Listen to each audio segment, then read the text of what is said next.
I believe it's true that there are curses that is like generational over people's families.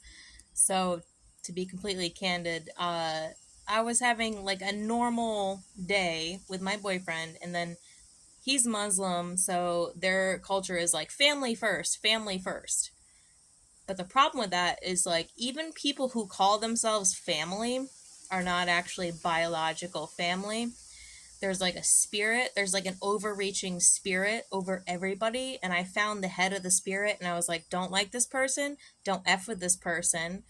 Lethal ingestion wouldn't be the worst thing ever, wouldn't be the worst thing ever. And they were like, oh, I'm the devil now. I'm the devil because I pointed out your family has a curse, and somebody came in. When you moved here, these people moved here. Oh, and then they adopted you into there, and they're like, oh, we're you. And then there's like this extended family network, and I'm like, dude, they're Mossad agents. They're not actually even Muslim. They're just super demonic Mossad agents.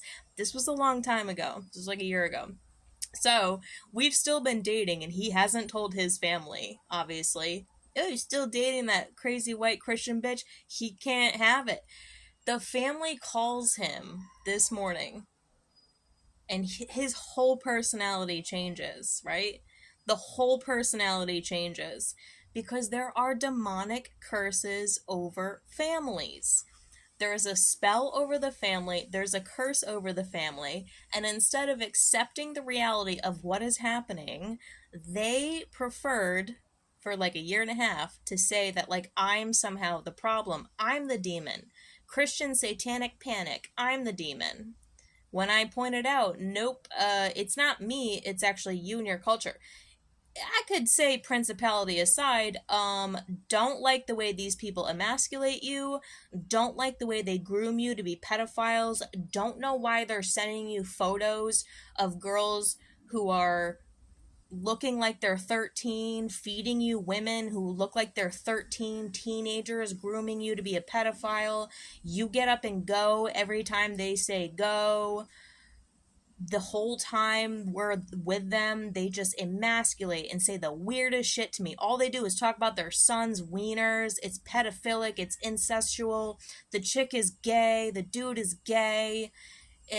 Get the frig out of here, dude. Get the frig out of here. So, anyways, there are curses in people's families. This shit runs deep. Why does he act totally normal until the family calls? And then I'm somehow the problem. He's bringing up something from like a long time ago that actually was never a problem. Say, oh, you did this, and I'm like, dude, I'll. You say I'm gay. I will keep saying you're gay, dude. I will keep saying you're gay if you keep doing gay shit. I will. People accuse me of things as if I'm somehow the bad guy, and then they bring up the accusation, and I'm like, yeah, 100%. Yeah, I do think that this cult leader is dangerous. I do think that they're grooming you to be a pedophile. I do think that they are trying to get you to be more gay. I do think that this is gay. I do think that these women have an unnatural reach over your life. These are not like, anything, allegations to like worry about. It's not me. I'm not the problem. This is what I believe. This is what I think is true. I was just at a conference and somebody confronted me and they were like, you just said I was the worst person ever. And I'm like, well, I do think you were like a very dangerous person. Yeah, I did say that and I do mean it. And I still believe it. You are a very dangerous person to be in cahoots with. I said it and I meant it. That's the funniest thing of all. When people like accuse you of shit and it's like, I do actually think that 100%. Yes, I do. I still think it. That's still my truth. This is still reality. This is still the way it's going. And nothing's going to change until people break their pride. They break their ego. They break their religion. They break their religious ties. They break their ties to their almighty cult leader and come in communion with God, because you people are not in communion with God. You're only in communion with each other about who and what you think God is, but it's not.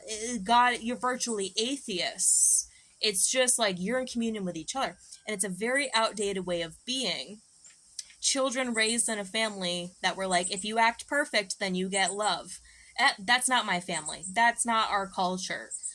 People are allowed to just say what they want, say what they think, say what they feel, and then just let things come what may. Come what may. Turns out I was right. Turns out I was right. Turns out I was right. Forgiveness. I forgive people who forgive me.